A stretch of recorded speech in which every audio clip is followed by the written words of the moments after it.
Today's conversation is with Lyn Alden. Lyn Alden is one of the best macro analysts and has quickly become one of my favorite voices in the Bitcoin community as well. In this conversation, Lyn and I discuss everything from the Federal Reserve to monetary and fiscal policy, the debt cycle, Bitcoin, and where she sees the world evolving to over the coming years. I really enjoyed this conversation, and I hope you guys enjoy it as well. These conversations are brought to you by FTX. You can learn more by clicking on the link in the description. Let's get into this episode with Lyn, and let me know in the comments what you think about her analysis and the conversation today. Let's start with Lyn. Lyn, how are you doing today? Pretty good. How are you? I am doing very well. I'm looking forward to speaking with you because I think you've got a nuanced view on inflation. One of the maybe misconceptions about inflation is that it is only driven by monetary policy. Obviously, monetary policy has a big effect, but you recently wrote a piece about fiscal-driven inflation. Maybe you could expand on that a little bit and explain why is the fiscal component so important given the inflation we're seeing right now? Sure. So a big theme I've had actually for a couple of years now is that the inflation that we're going to get, which now we have, is in large part driven by fiscal spending. And the difference, for people that don't know the difference, monetary policy is like what the central bank does. It's like, what are interest rates going to be? Are they doing quantitative easing or quantitative tightening, that sort of thing? Whereas fiscal policy is basically about taxing and spending by, Congress and the president. And especially when you get extreme fiscal policy, unusually large multi-trillion-dollar deficits, that actually puts money out into the broad money supply.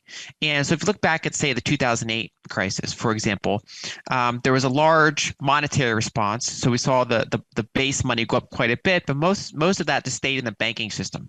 It didn't actually really circulate to the general public. It's not like you and me got checks sent to us that we can then use to buy things, right? So it's not like people had more purchasing power. There was not a realistic version of more money chasing same goods. Whereas what we saw in the 2020 response was, in addition to the monetary response, we also had things like helicopter money, PPP loans that turn into grants, basically just tax cuts that are not offset by anything else. And so that was a large injection directly to people's bank accounts in different ways. We also saw corporate bailouts, for example. And so in that type of environment, you actually have a broad money supply increase. There's actually more money that people can control chasing the same number of goods and services. And of course, the monetary policy is still relevant because they're printing money to buy the bonds that is enabling the fiscal expenditure. Because if they tried to just issue trillions of dollars of bonds, they'd have problems with liquidity. Like there wouldn't be enough buyers showing up to buy those treasuries. And so the central banks are monetizing that fiscal. So it's really that blend of monetary policy and fiscal together, as well as, of course, real world constraints that we've run into, right? So the fact that we had underinvested in, kind of physical goods like, oil capex and things like that for a few years was also the supply side of this whole inflation thing. Is it fair to break down the most simplistic analysis being monetary policy drives liquidity into the financial system, but fiscal policy drives liquidity into the hands of people? And because we got both in 2020, the monetary policy drove the asset bubble and the fiscal policy drove the inflation. So kind of all items went up in price. Some of them were investment assets. Some of them were consumer goods and services. Is that a way to break it down? Or could the fiscal policy actually have also had an impact on the asset prices going up as well? I think you described it well, but I would say that fiscal impacts both. So I think that monetary policy, specifically QE, putting liquidity into the system is generally pretty good for financial assets, whereas fiscal policy is basically consumer price inflation, as well as because that consumer price inflation is resulting in more revenue and things like that for various businesses, at least in nominal terms. It's also generally good for asset prices in nominal terms. Whether it's in real terms is another story. And a good example of this is Japan, because if you look at their QE, they did more QE as a percentage of their GDP than like any other major country. They have, their balance sheet's over 100% of their GDP, whereas the United States, it's like, under 40%. And it looks like a Weimar chart if you look at their base money, but because it wasn't combined with huge fiscal expenditures, I mean their broad money supply actually went up pretty slowly this whole time. And if you look at Japan, so they're well known for like their 30-year bear market where their equities are still literally like cheaper than they were in the beginning of the 90s. But that wasn't like a sideways market. I mean, you had a couple decades of downturn, and then starting around 2012, Japan actually had a pretty strong equity bull market. It was like one of the, outside of the US, it was one of the better performing equity markets over the past decade. And that's specifically when their QE started really ramping up in 2012. They started printing a ton of money in 2012. They never really stopped. And that included for them, unlike the Fed, buying equities. And so if you look at Japanese equities from 2012 and you look at their QE from 2012, there's a pretty strong correlation with that being very good for their equity market. But it wasn't consumer price inflationary for Japan because, again, it wasn't combined with things like helicopter money or things like that. When most people look at high inflation in the United States, like we're experiencing now, they point to the 1970s. Your analysis for a while now has been rooted in not comparing current environment to 1970s, but rather the 1940s. Can you elaborate a little bit on what was going on in the 40s that makes it a more attractive comparison in your mind? Sure. So in the 1970s, a lot of the inflation that we had was from bank loans, right? So there were fiscal deficits, but they weren't the biggest driver of what we're having. There was a demographics boom. So there was, the boomers were going into their home buying years. And so there's this rapid increase in demand for things. And so you got a pretty significant money supply growth, but that was because a lot of banks were lending money into existence. And then, of course, you throw on top of that, the guns and butter program. So you throw on some fiscal deficits on top of that. And that was combined with the fact that the key similarity to the 70s is that we had an energy supply problem. So U.S. oil production peaked in 1970 after like 100 years of like constantly going up. And so we became more reliant on the Middle East. And so we obviously had some geopolitical turmoils with that and trouble getting the oil supply we need up against a time of very huge demand that was largely demographics and bank loan driven. Whereas if you go back to the 40s, the reason that's more similar is because that inflation was not driven by bank lending. Banks weren't really lending a ton during that era. Instead, that was driven by massive fiscal expenditures. And so, the 1930s, were a lot like the 2010s in the sense that, the 1929 crash and the 2008 crash were pretty similar. You had a gigantic private debt bubble blowing up. Then you had this long period of stagnation, rising populism, kind of just rising economic fragility. And then in the 1940s, they were hit with an external shock. Basically, a lot of that populism had spread around the world. You got these wars started to materialize, and so they had to do they did large fiscal expenditures, and a lot of that was in the domestic economy. And they were building manufacturing facilities. They were hiring people. When the soldiers came back, they sent 8 million of them into technical school and college, and then helped them get a mortgage. These were very large fiscal expenditures, and so you had a huge increase in the money supply, and that was, as you'd expect, pretty inflationary. And then the key difference is, so in the 70s, debt as a percentage of GDP, both public and private, was pretty low. And so when they encountered inflation, they could raise rates to double-digit levels to try to quell inflation and give positive real rates.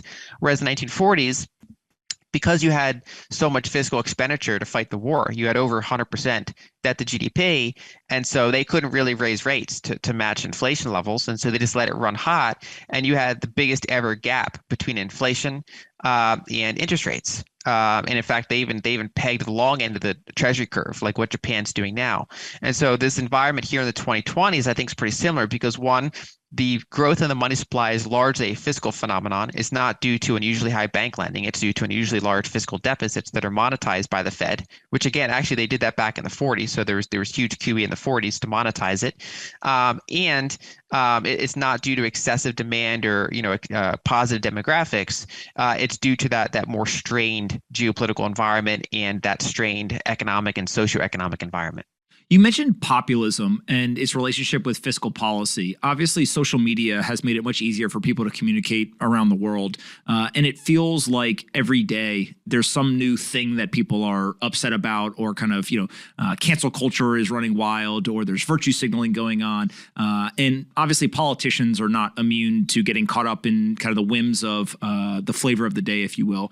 How much do you think the expansion of fiscal policy that we've seen is just there's an easier way for folks to communicate. They can tweet at politicians. They can make their voices heard. They've got podcasts and YouTube and kind of all these different platforms. And that means that politicians now are more likely to kind of hear the people. And that leads to kind of bigger and bigger and more severe and aggressive fiscal policy kind of programs.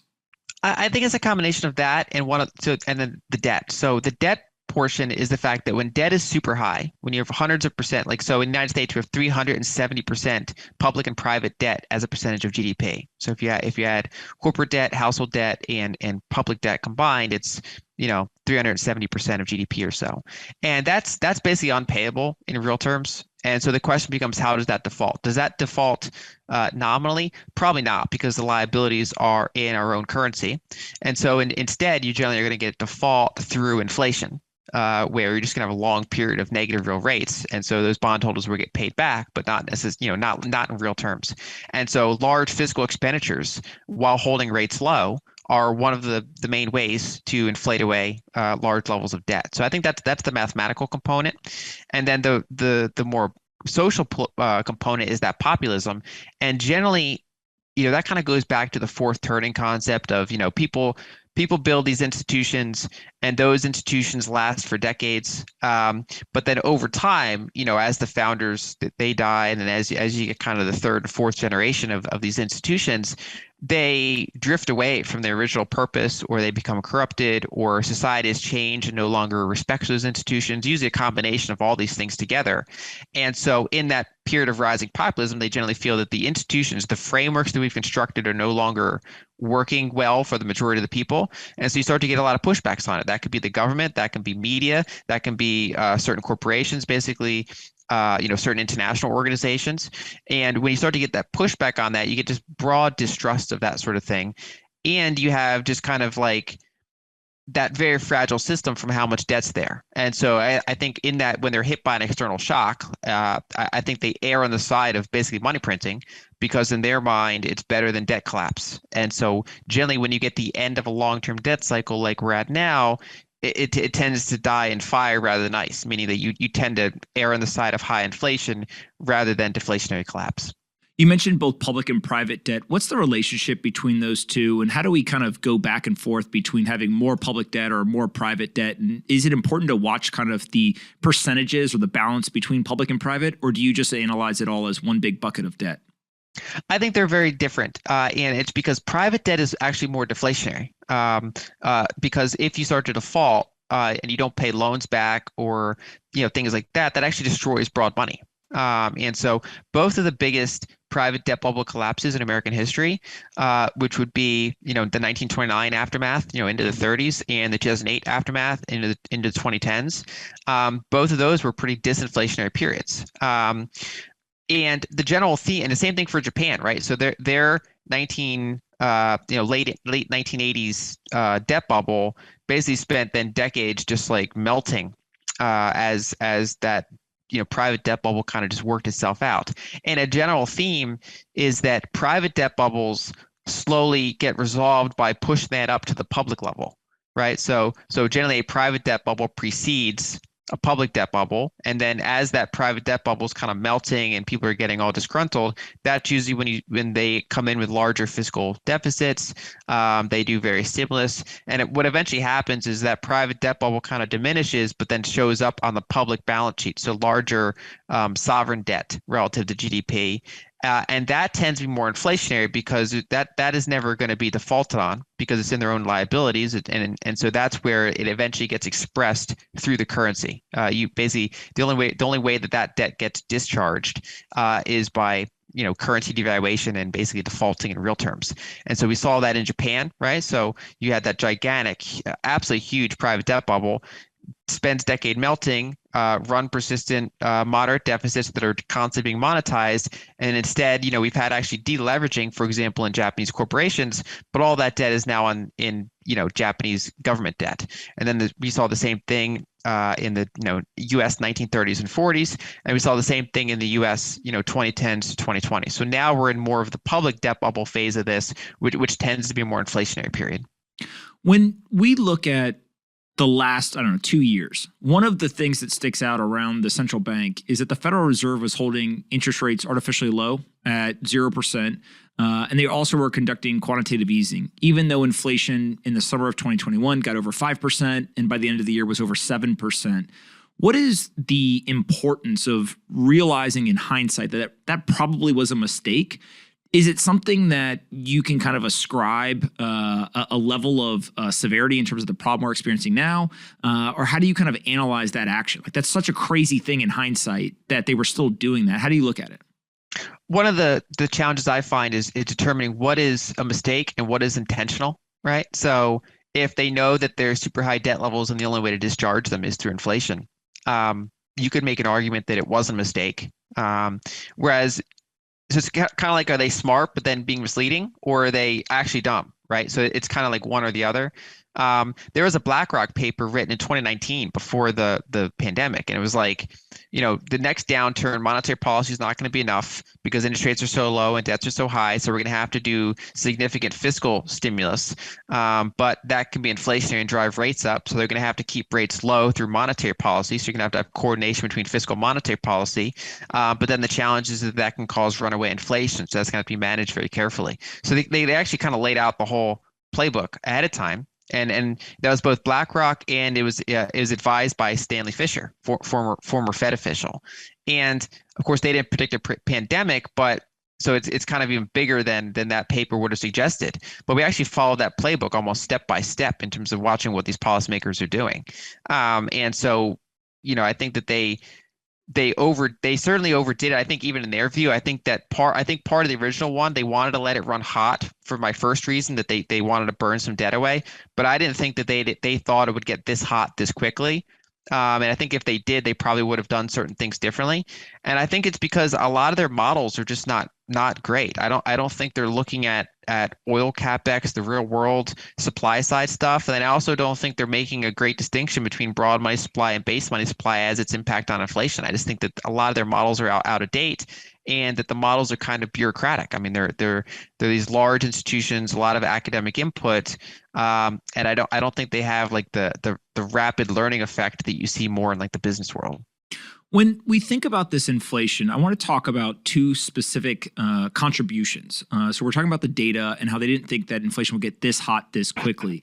The first one is what I'll call kind of external events. So obviously the pandemic is one that you mentioned. There's also been supply chain disruptions that have kind of come in the wake of that. There's been geopolitical conflict with Russia's invasion of Ukraine.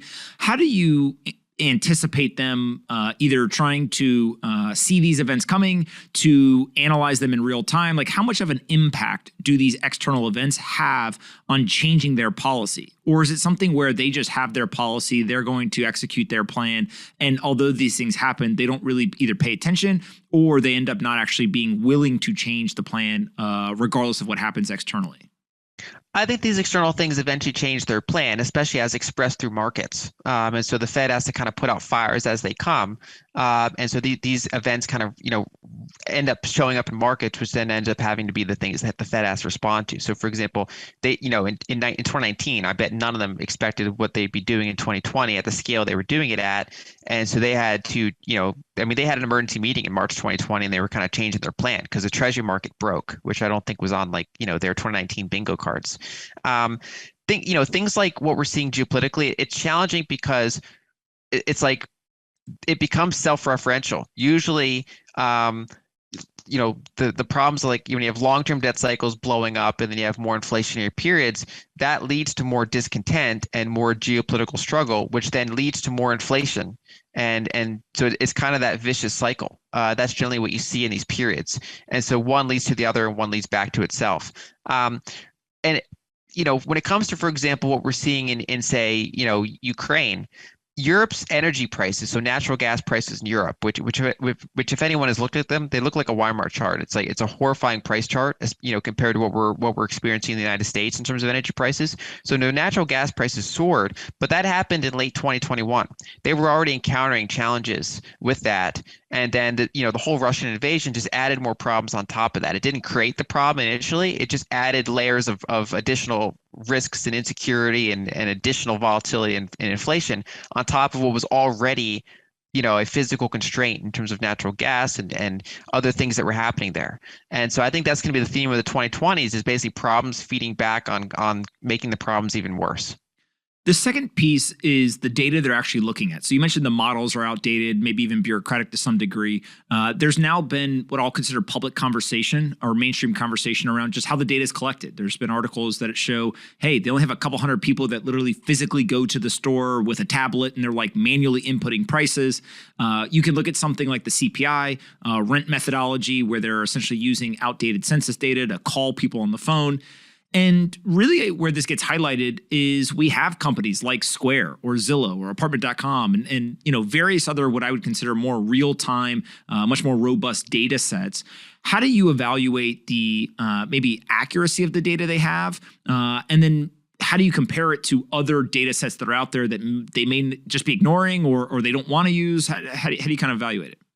Basically, I do what you just said. I look at what the public models are doing. So I look at what official CPI is doing because, of course, that's a lot of traditional markets like the bond market will look at things like that. So they're relevant to know and to understand what's happening in that data. But then I also do go out to things like these real-time rent indicators and things like that.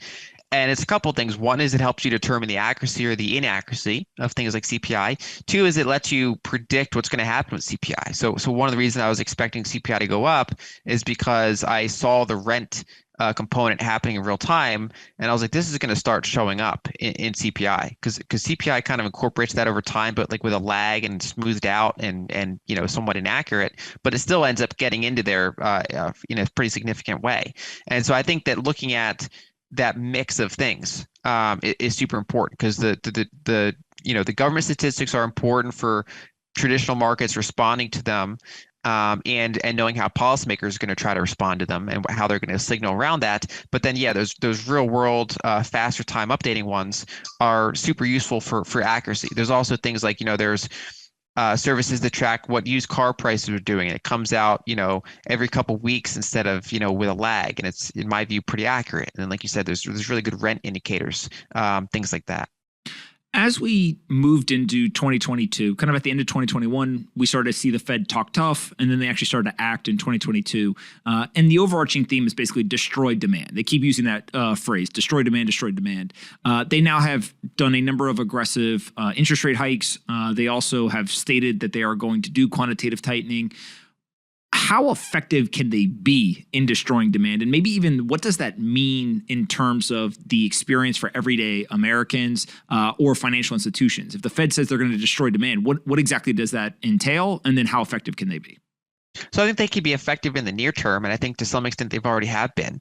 They contributed to the housing market seizing up, for example. If you make financing costs a lot higher, that does impact companies' ability to get capital, consumers' ability to get capital, to borrow things, to buy assets, and to buy other things.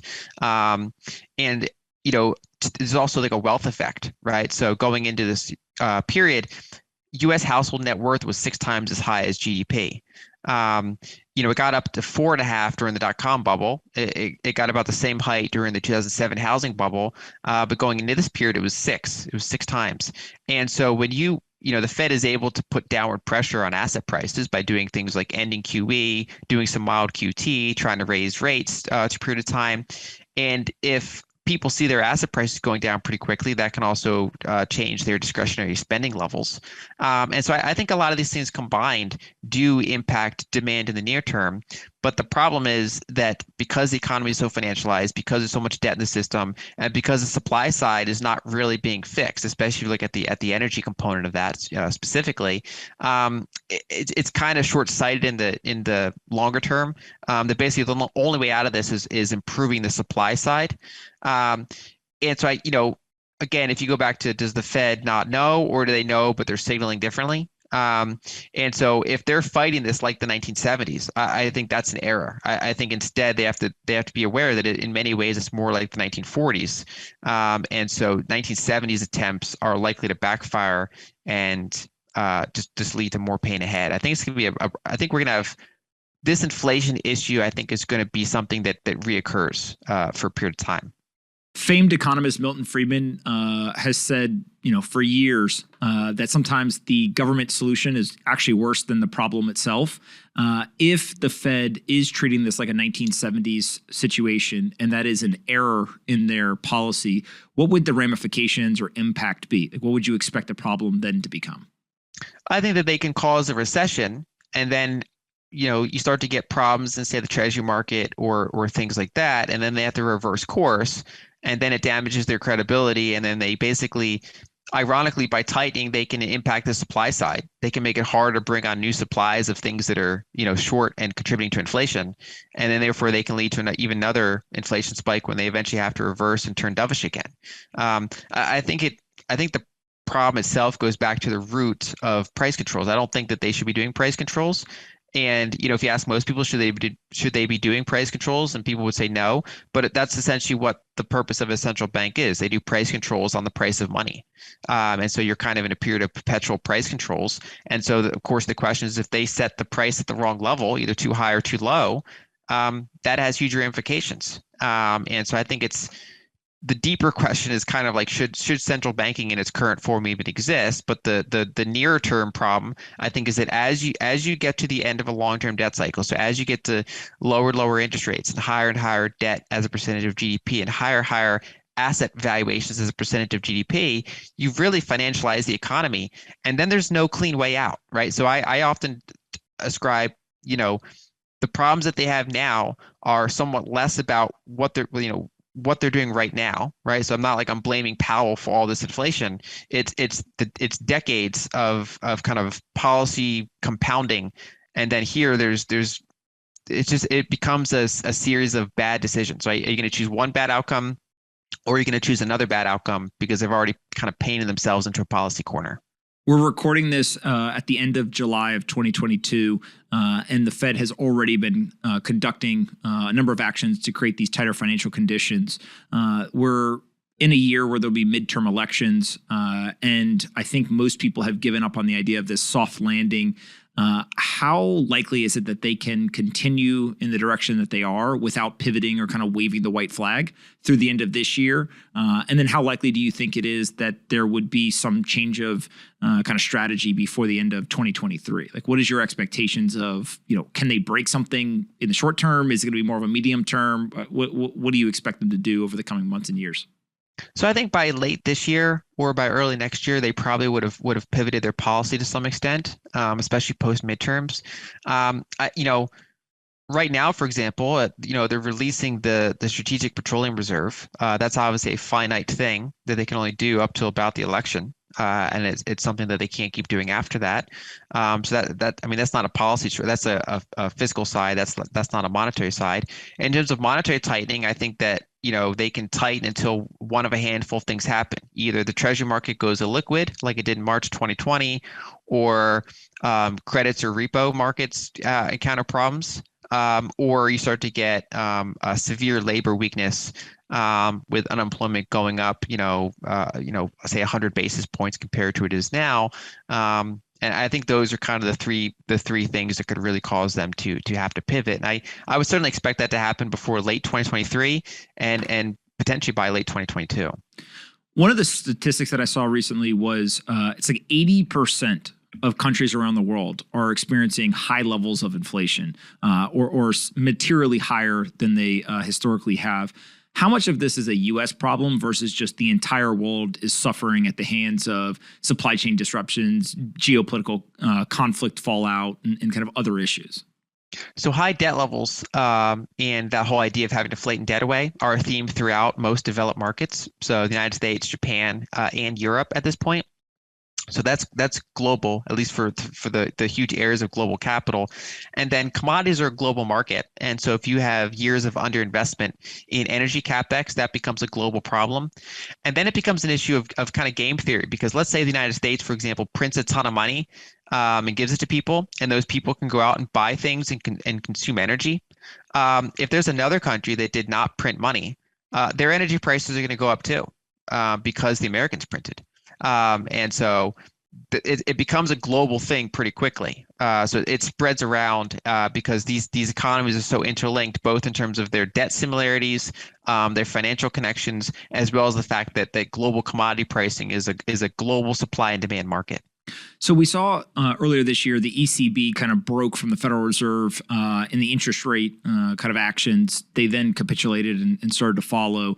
How much emphasis do you place on the difference of strategy between kind of individual central banks versus this debt load ends up, over the long term, they're all going to have to inflate it away. And so they may be able to hold out for short periods of time, but the kind of longer term trend just outweighs everything that they're doing in the short term.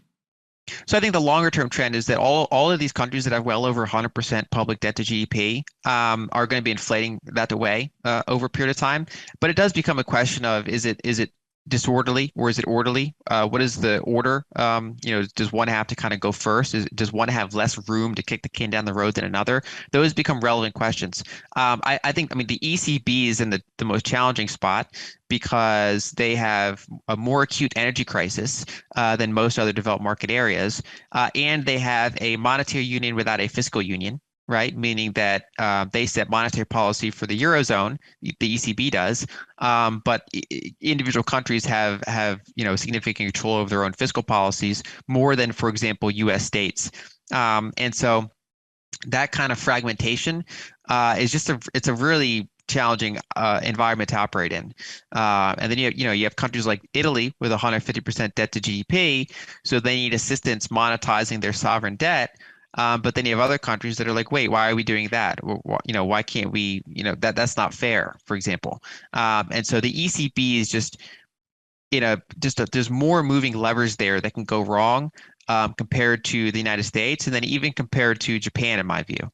So I think that there are some differences, but they also have the same general theme of too much debt, so it's not going to be fully paid back in real terms over the long run. One of my favorite books is The Tao of Capital by Mark Spitznagel. And one of the key themes in that book is basically human intervention in markets ends up throwing the market off, right? A very kind of Austrian view of the world. How valid is that perspective, given what we've seen just even over the last 2 years of we went from a pandemic to asset bubble, high inflation. Now we're kind of going the other way. And it's very obvious that this is being driven by human kind of central bank led intervention. Does that just validate the Austrian view of the world and say, hey, look, maybe we should stop doing this? I think partially, but I also think that in terms of just reality, governance is a vacuum. So governance fills, where centralization does not exist, it tends to move in that direction.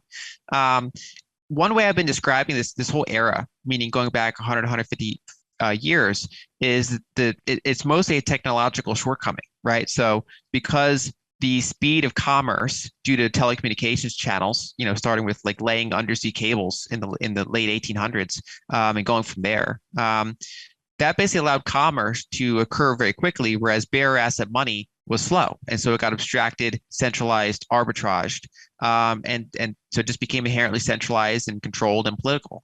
And so I think that it's understandable that people are angry at that phenomenon, but in some ways, just the order of technology made that almost inevitable. And it's not a surprise that we saw that model spread to like every country in the world. And so I think it's more constructive to focus on technological solutions that can provide alternatives. Like if someone doesn't have an alternative other than you shouldn't do this, but the natural incentives are for people to do it, then it's just, you're going to kind of like be shouting into the wind. And so I do think it's true that, when you have centralized pools of power and they're human, and they have human levels of bandwidth dealing with something that's more complex than any of us can realize, billions of weekly transactions, for example, that there's inevitably going to be errors. And that longer term, I think it's about finding ways of using technology to decentralize things. I think we might finally be at a point where we have technology that allows us to get around some of the hurdles we've had over the past 150 years of commerce moving faster than money. You recently had a Twitter thread about separating state and money, and you compared it to the separation of church and state decades ago. Describe a little bit more about why that is such an important idea right now and why you think now is the time that could potentially happen. Because I think for the first time we have credible technology to potentially make it happen. I don't think it's guaranteed, but I think it's a very interesting kind of time to be in for that concept. If you go back long enough, the idea of religion and government being separate would have been considered odd, and it would have been outside of the Overton window of discussion. But eventually that was kind of separate. You'd have, okay, people have their religion, and then you have government, and it's not tied to any one religion. Obviously, the whole world doesn't operate in that model, but a number of countries do now. And when it comes to separating state and money, people have a natural idea in their mind that if there's a government, they must be the issuer of currency. That's an inherent thing that a government has to do. And I think, as we saw, I mean, there are some dollarized countries, for example. There are small countries that, for one reason or another, they don't have their own currency. Maybe they failed their currency so poorly that it just got dollarized. Maybe it's because of a decision they made. There's a couple, there's a handful of countries like this. And just even ones that are not dollarized, there's a really poor track record when you look around the world of most government issued currencies. I mean, the dollar and the Swiss franc have been like some of the best ones, and even those have had their own problems. When we look globally, it's a huge problem, and it's quite possible that technology and adoption will get to the point where it becomes increasingly hard or not ideal for governments to be the issue of currency.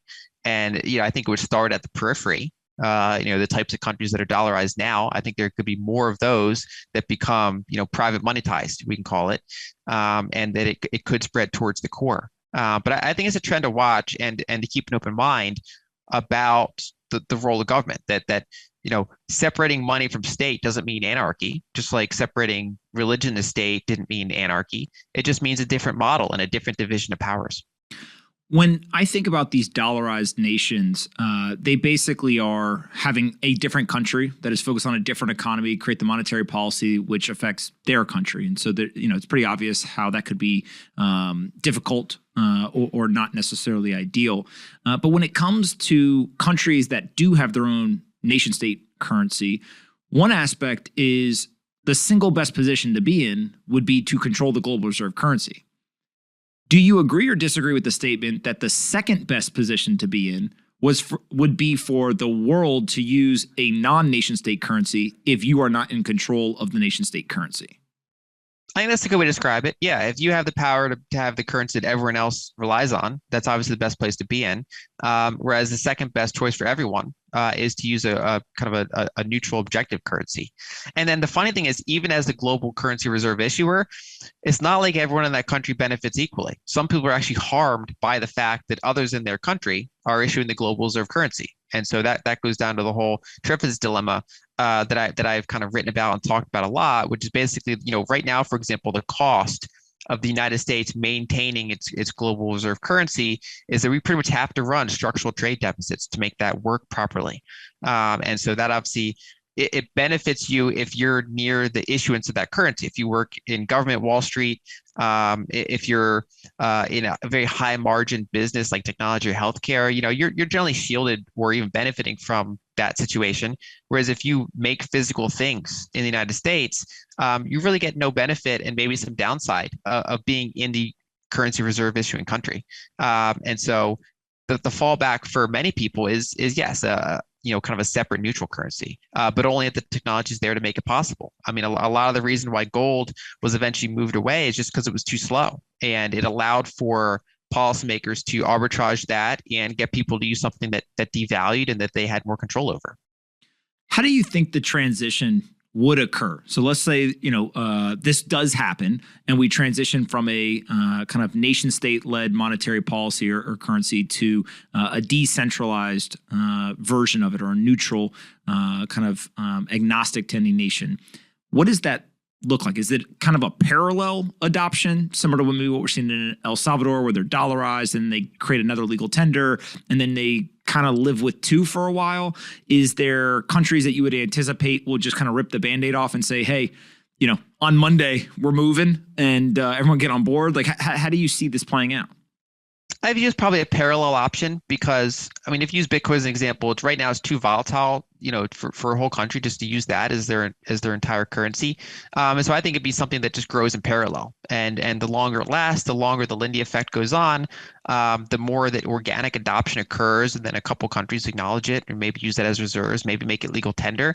I think it grows from there. And again, there's no guarantee of that worldview happening. It's just an observation of the technology itself, what makes it, what's possible, what the risks are.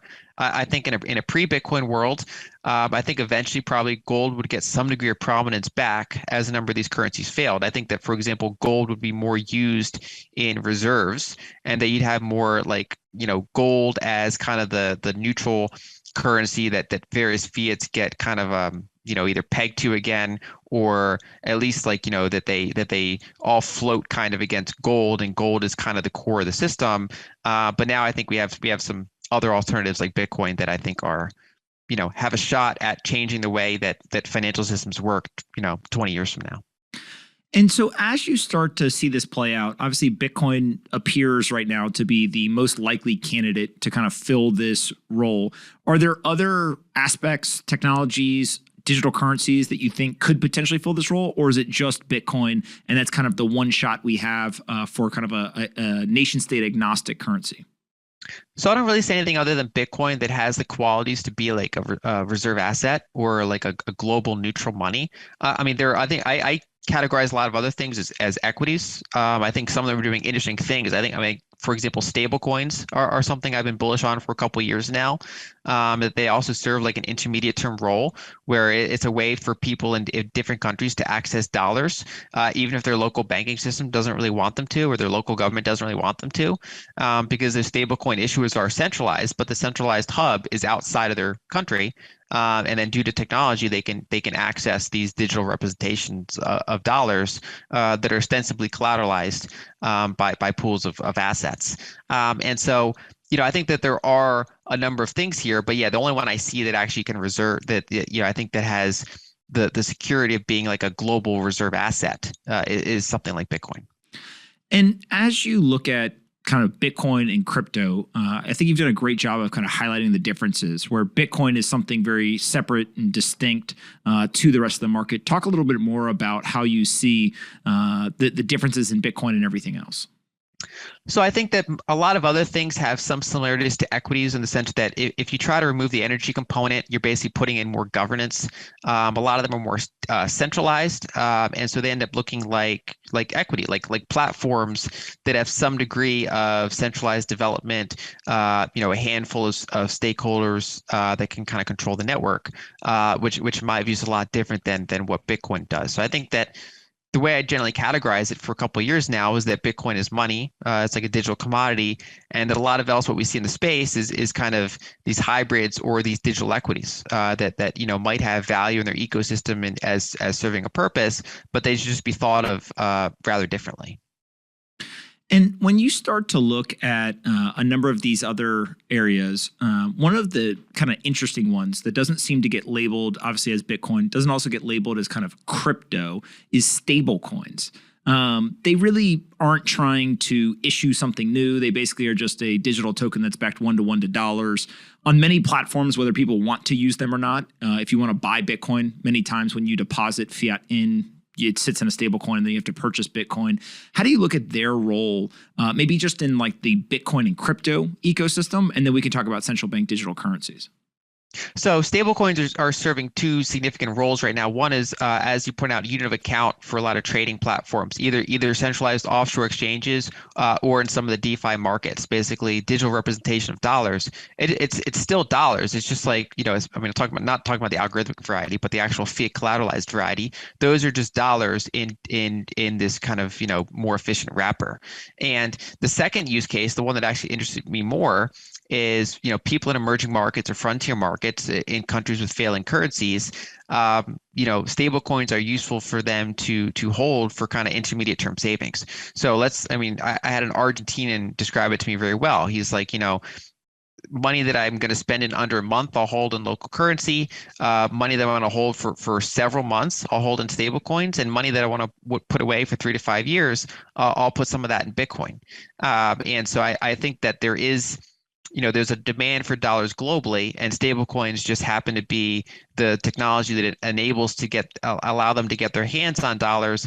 Like I said before, even if their governments and their banking networks are not making them available or trying to restrict access. So I do think that stablecoins have that purpose this decade. And that's why I also think that there's cool things like Taro on Lightning that could potentially bring stable coins over to Bitcoin. And it just becomes whatever a network is most efficient to transact those dollars around, because those are less about pure decentralization and more about what can give people access to a cheap ability to access that foreign central hub of dollars. Central bank digital currencies are, I think, a whole nother thing entirely, where it's in many ways kind of the antithesis of Bitcoin. Those are more about centralized control, more about programming restrictions on how to use the money, and kind of even pre-programming like inflationary policy. And so I think that there are some countries like China that obviously are pursuing the CBDC route pretty rapidly. And then it's possible in the United States, you see other kind of public-private partnerships. Maybe a stable coin kind of gets treated as like a CBDC, because of course stable coins are vulnerable to regulation and control and regulatory capture. So I think over time those could potentially merge more in some of these countries that don't want to maybe develop their own CBDC. But I think it's still a very fluid environment at this point, and so it's hard to sort of lay out a direct course of how some of these things go. Yeah. When you start to look at maybe the situation that we're here, if we bring it back to the United States, it seems like estimations are anywhere between maybe 12 to 15% of American citizens have some sort of relationship or ownership of Bitcoin. If you look at other places like in Nigeria, self-reported is somewhere over 30%. I would handicap that and probably say, again, probably 10 to 15%. And so it seems in countries where there is a decent amount of internet penetration, there are smartphones, and there is a reason, whether for speculation, whether because of a collapsing native currency, somewhere between 10 to 15%. We kind of hold that as like the adoption level. What would your expectation be through the rest of this decade? Is this like a 10 to 15 goes to like 80 to 90%? Do you expect it to maybe go 10 to 15 to 30%? Like, how do you think about kind of growth and adoption of an asset like Bitcoin, given where we are in the global macro environment? I think I'm avoiding major tail risks like a huge bug in the code or something like that. I mean, I think it's going to trend towards higher double digits globally. I think you could have different adoption rates in, say, China versus Nigeria long term. I think they can maintain a pretty big difference there in terms of adoption rates. But I think it's, as long as it continues to be successful and do what it's supposed to do, I think it's, over time it becomes more widely held, and then making it more widely held most likely makes it a little bit less volatile over time. I mean, it's still going to be volatile for quite a long period of time, but we do see very small amounts of reduction in that volatility since the beginning. And I think if it was held by, 5 times more people, 10 times more people, that starts to get pretty significant. So right now, I mean, that double-digit percentage is not even in every country, right? So it's like you said, there's countries with high internet penetration, countries that for whatever reason it spread there culturally, but less so in other countries. For example, we don't see it as much in Egypt as we see it in Nigeria. And so I think that kind of the low-hanging fruit is that we'll see low double-digit penetration in most countries, more countries. And then from there, I think that some of the countries that have these higher penetration levels could go much higher into the double digits. When you start to analyze kind of the state of analysis around the current financial environment, it feels like there is a bifurcation that's occurring. I'll call one the mainstream consensus. This is where you see talking points from the White House. It's not a recession, inflation is transitory, and those similar types of phrasing and kind of message. And then you have what I'll call like the internet. And it feels like those two conversations or those two bodies of knowledge are almost getting pulled in opposite directions. Like we're getting more and more extremes. And, recently the conversation around what is a recession, Wikipedia has 30 plus revisions to it in a couple of days. Just a blog post from the White House is somehow the #1 search result almost immediately.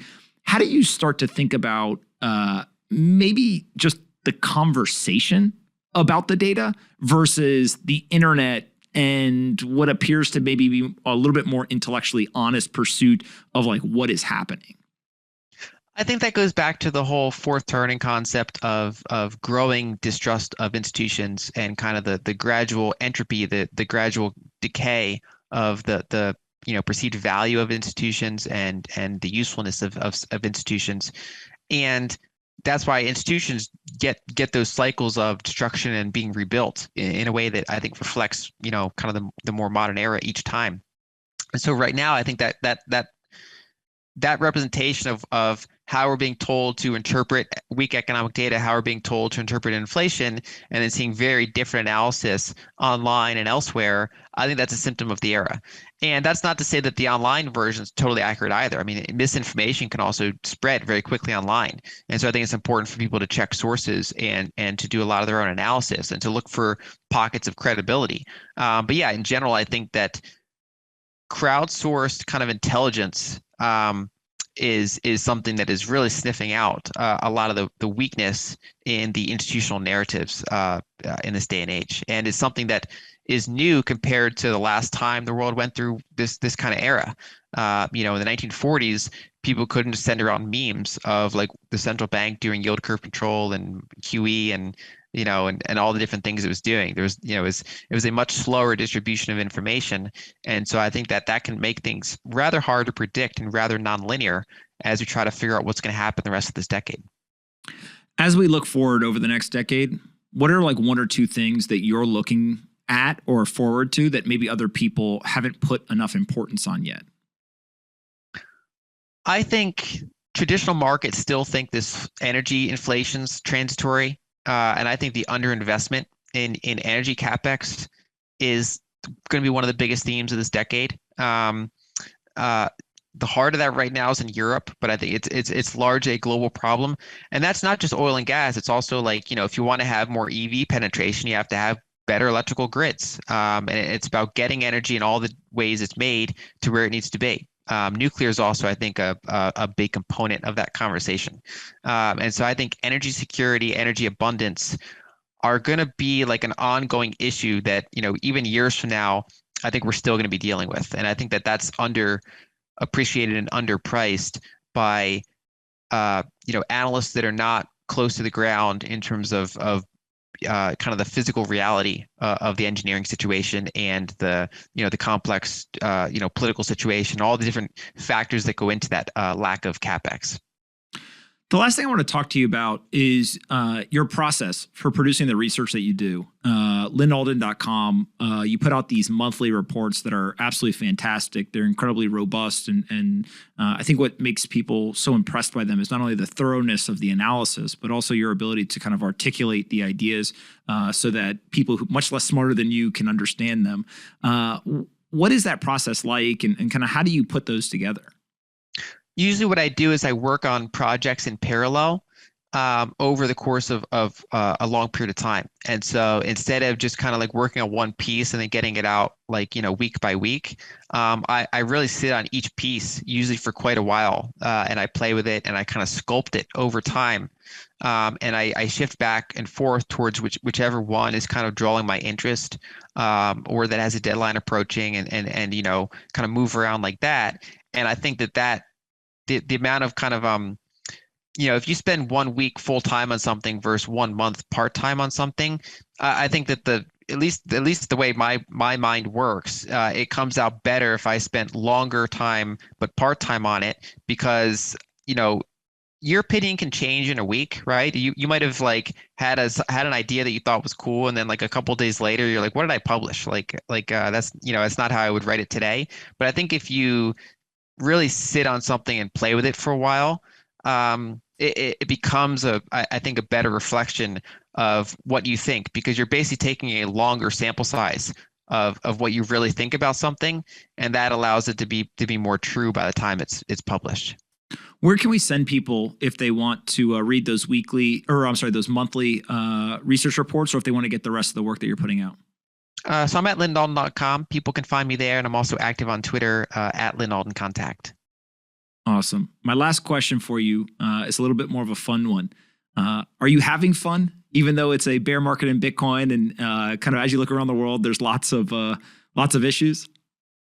I'm doing my best. Yeah, one thing I didn't do enough of over the past couple of years was exercise. There's the whole pandemic. Gyms were closed, and I was overworked. And one thing I've been really focusing on in the past couple of months is making sure I'm getting outside more and getting exercise, because then it circles back and makes me enjoy my work more as well. So I think people have to find ways to be healthy and to have fun, even though we are going through kind of just very challenging times globally. Well, that's an interesting point, which is what would your ideal day be like? Like how would you structure it, balance between work and kind of exercise, going outside? Like what would that look like? Ideally, pockets of both, right? So instead of just doing nothing but work for 8 or 10 hours and then getting exercise, it's trying to mix it up, trying to, go outside, stretch your eyes, think about something. If you get up, do some work, kind of do your high impact work, and then you go out for like a long bike ride, it gives you time to think of what you just did. So by the time you maybe go back for like your afternoon session, you kind of look at things from another angle. And so I like that kind of intermixing it together approach. Yeah, that's a great point. I lied. I actually have one more question out of personal curiosity. What's the most important book you think you've read over the last couple of years, whether it's finance and investing related or something else? Probably Lessons of History.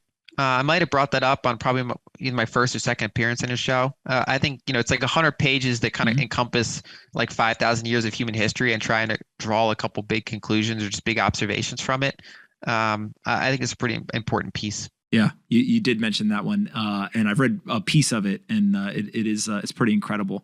Awesome, Lyn, thank you so much. I really appreciate it. You continue to be signal among the noise, which is greatly appreciated. I know a lot of folks in the audience, they subscribe to your research and they really enjoy your insights. So thanks so much for all the hard work, and we'll definitely do this again in the future. I appreciate that. Thanks for having me. All right, sounds good. Talk soon. I hope that you enjoyed this conversation with Lyn. I learned a ton from it, and it made me think more critically about where the world is headed. Don't forget that these conversations are brought to you by FTX. FTX not only has incredibly cheap fees if you want to buy Bitcoin or cryptocurrencies, sometimes as much as 85% cheaper than their competitors. They also have digital stock trading, which allows you to buy stocks and crypto in the same exact mobile app. Now, that stock trading comes with no transaction fees and no payment for order flow, so it gets you best pricing.